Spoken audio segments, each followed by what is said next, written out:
It's time to let go of thinking about yourself as a person who develops training and start knowing that you can be the difference between a company's success and failure.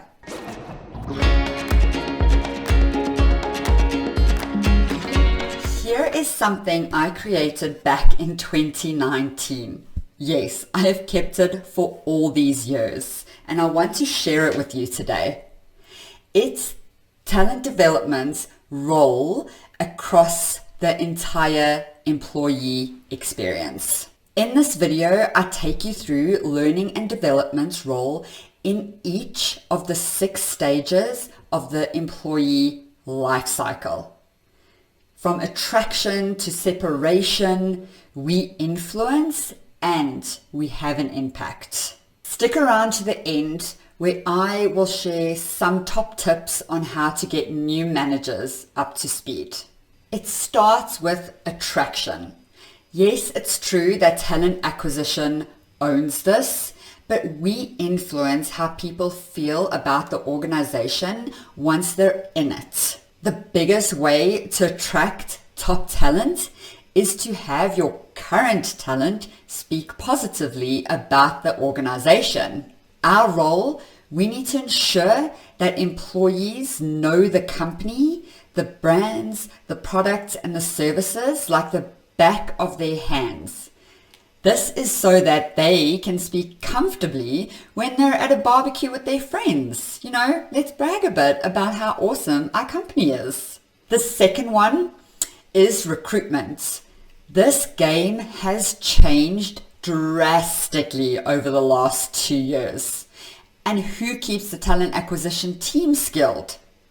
It's us. We do. I hear over and over, time and time again, that managers don't know how to do recruitment and they leave the candidate feeling less than great. Who supports the managers and gets them upskilled? Yes, by now you're with me. It's us. We do. So our role is to make sure that the candidate's first impression of the company is a fantastic first impression. Next is onboarding. Yeah, and this is a little bit more obviously in our corner. So I'm just going to share my top tip with onboarding.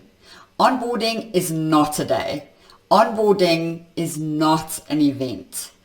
Onboarding is the person's entire experience from their first day through to about month 3 or their first 100 days.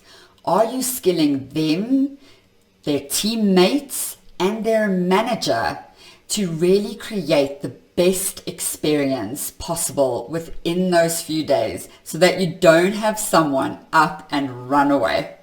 Third is development. Okay. This one is squarely in our arena. Creating a learning culture is something I am deeply passionate about. It involves everything from developing managers into coaches, nurturing a growth mindset, encouraging productive feedback, and so on and so forth. I can speak about this for days. So let me stop right there and move on to the next one, which is retention. The number one reason why people leave organizations is because of a lack of development and career progression. This is tied in first with salary. If I've said it once, I've said it 1,000,000 times. You can make the difference between people staying or people taking their precious skills elsewhere, often to your competitors. The last one is separation. Not only do we have a responsibility to help HR and managers have great exit interviews, but we need to work with them to look at the data, analyze the trends, and then work together to create solutions. It's true that exit interviews are too late, and so we can help people with the tools to have stay interviews. This really falls back into retention, but you get the point. This video is really my lightning round, so to speak, of the role that talent development plays in all 6 stages of the employee lifecycle within the company. We are not only in onboarding and development, but we have a influential impact on all 6 stages. Now for the $1,000,000 question. How do we get new managers up to speed? As I promised, I want to just take you through my top 2 tips. Tip 1, show them the money. It is true that hiring people is expensive. It is also true that having someone leave within their first year is devastatingly expensive. And it's a huge burden on resources like the manager's time and training, for example. So I would like you to take a stab at calculating how much it costs to lose a person within the first year. Show the managers that, and I am sure you'll get some buy-in. Second, help them. Create resources such as interview tips or templates or feedback conversation guides, and honestly the list is endless. But the better we enable our managers, the better the employee experience.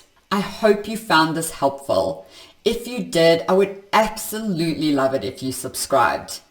I want to help as many talent development professionals move from that overlooked order taker to that business partner, which will enhance your influence and impact on company success and employee development. Thank you for watching. It's been a pleasure helping. And yeah, let's do this together. Let's work together and change the narrative. Now, go on. Be awesome.